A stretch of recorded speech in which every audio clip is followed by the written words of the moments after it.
My name is Kathy Drew, and we are in Worcester, Massachusetts. I'm presently the volunteer coordinator for UMass Memorial Hospice. When the opportunity came to be a hospice volunteer, I wasn't really sure what that meant, what it was going to involve, but I kind of jumped in with both feet and found that it was something that I just absolutely loved doing.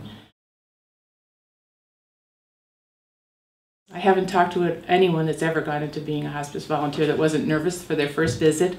I think because you don't know what to expect, and you have a sense that you're going to go do something for someone else, and you're not quite sure what that's going to be or what the expectations are going to be, or is this going to be overwhelmingly sad? Am I going to be able to deal with it? Am I going to know what to say and what to do, and so forth? First of all, people thank you the minute you walk over the threshold of their home for being there. They're so grateful they can't believe that people actually volunteer to do this. When I really got into the situation, and it was very natural to me. I just found it to be a kind of natural extension of who I was, and not difficult at all. So all the nervousness and worry about it soon diminished when I really connected with people at a level that I had never really been able to connect before. But the loneliness and isolation that people feel is very real, and so the greatest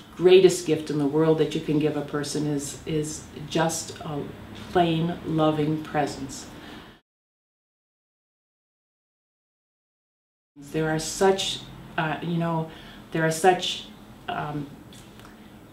difficulties that people have for so many different reasons. People from all walks of life, different ethnic backgrounds, different life experiences, that you never know what you're really going to face. So I can't really say that I find it to be a challenge as much as an opportunity. I've never really, there are times when you wish in some way that you could make a difference, if you could make changes, but we recognize that you really aren't there for that purpose. That's really not why we're there. We're there to walk the journey with them, to be present to them, and for them to use us in whatever way brings them peace and comfort and joy, and an opportunity really to live every day as fully and joyfully as they can to the very last. What we do looks different with every person.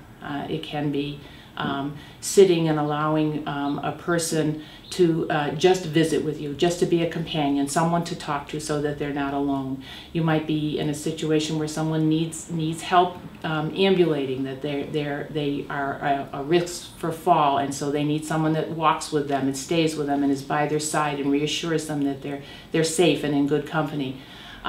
One of the major things, though, that we do for many patients, and this looks different for each patient, is that we provide an opportunity by our very presence for people to do what they need to do before they die, and that is to do a life review, to look back over their lives and say, these are my joys, these are my sorrows, these are my accomplishments, these are my regrets.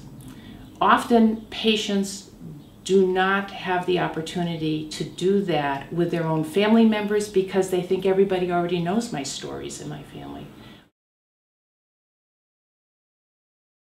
I had an elderly woman whose daughter asked to have the volunteer videotape her talking to her mom.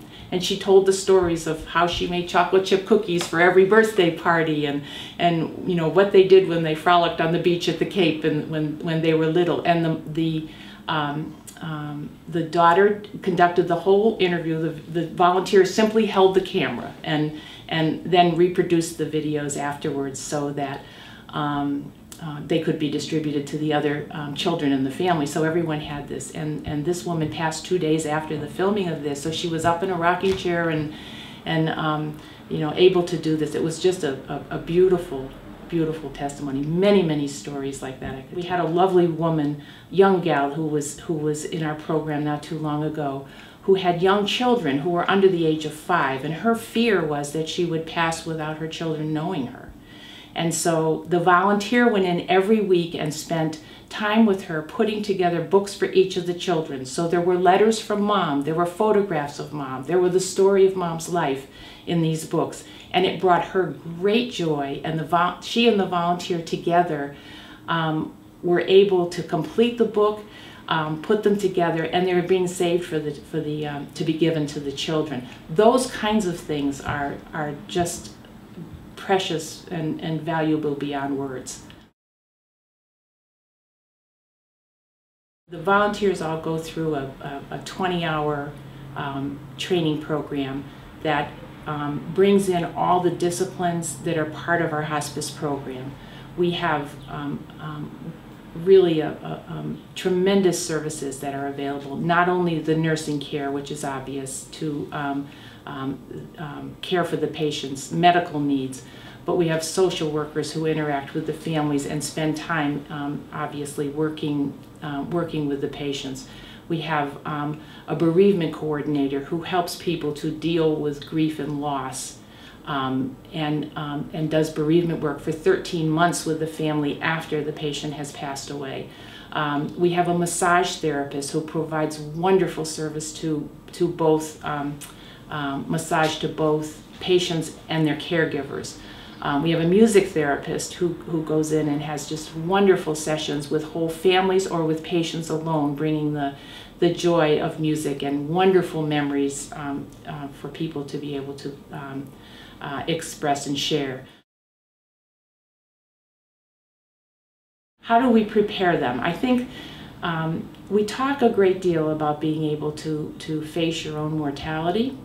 And one of the side benefits of being a volunteer is that it allows you to do that, to come to grips with the fact that dying is a part of life, and that we need to live as fully as we can until the moment that we pass. About 2 years ago, we had an opportunity to receive a grant. Our hospice program had an opportunity to receive a grant for a pediatric palliative care program. This is the first pediatric palliative care program in the country. This is a little different than hospice in the sense that the children who are treated through this program, who receive services through this program, are children who are just what it says. It's a pediatric palliative care program, meaning that they're children with life-limiting illnesses who are not necessarily 6 months or less to live. A local town that seized the opportunity to partner with our pediatric palliative care program, and we developed a pediatric lending library that contained not only a tremendous selection of children's literature, but kits and materials so that people could use the library as a resource for the kinds of things that they needed to do when they went into the patients and worked with patients and the siblings of the patients. It entailed going into a community and talking to many community groups and particularly connecting with the children themselves in the community through the school system. And so it was a very exciting time, because in speaking with the teachers and the children, as soon as they understood how these materials were going to be used and what the purpose of them, was going to be, they were so excited and so supportive. It was just absolutely amazing. I decided at a very young age that, very young age, I mean 7 years old, I remember consciously actually making this decision and promising myself that I would spend my life learning to love. And so that's what I'm doing.